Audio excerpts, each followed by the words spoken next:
UPI रे नुआ नियम लागू होबाकू जाउची अर्थात जनवरी 1 तारिख रु एही नियमटी लागू होबाकू जाउची।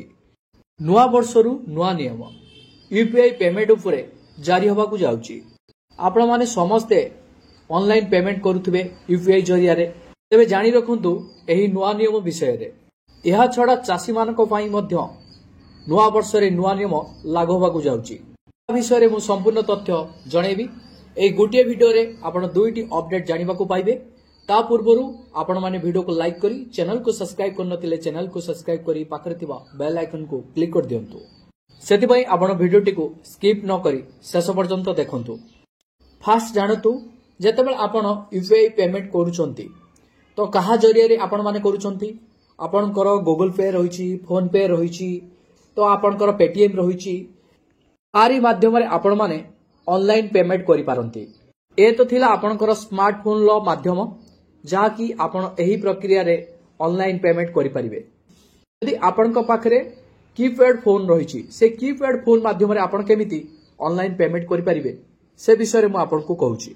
जहा कि नुवा फीचर रहिछि आपण मानक पई 1 2 3 पे, जहा कि एहा जरिया रे कीपैड फोन लो मध्य आपण माने मनी ट्रांसफर करि परिबे।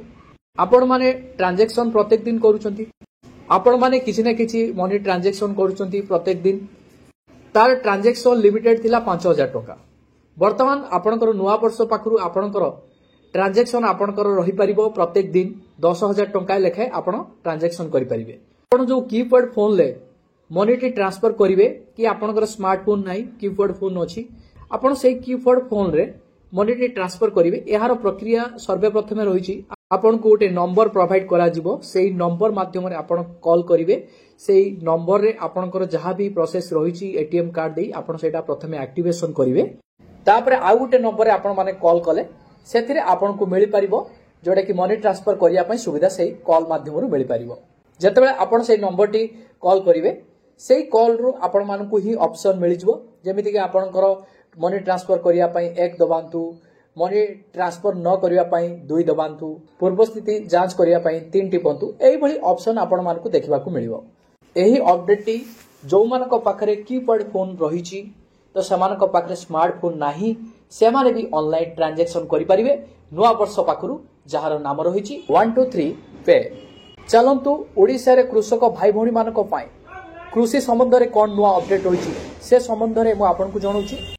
देखंतु चासी मानक पई आरबीआई तरफरु रिजर्व बैंक ऑफ इंडिया तरफरु पूर्वरु आपनकु 1,60,000 टंका मिलुतला जोडा कि बिना गारंटी रे। वर्तमान आपण नुवा वर्ष पाखरु आपण माने रिजर्व बैंक ऑफ इंडिया तरफरु बिना गारंटी रे केते टंका ऋण पाई परिबे? 2 लाख टंका आपण माने लोन नै परिबे नुवा वर्ष पाखरु। आपण को यूपीआई माध्यम रे ऑनलाइन मनी ट्रांसफर करंती निश्चय कमेंट सेक्शन ले जणेबे। पुणी आपनको सहित देखा हबो सरकारनकर नुआ एक अपडेट रे। जय जगन्नाथ।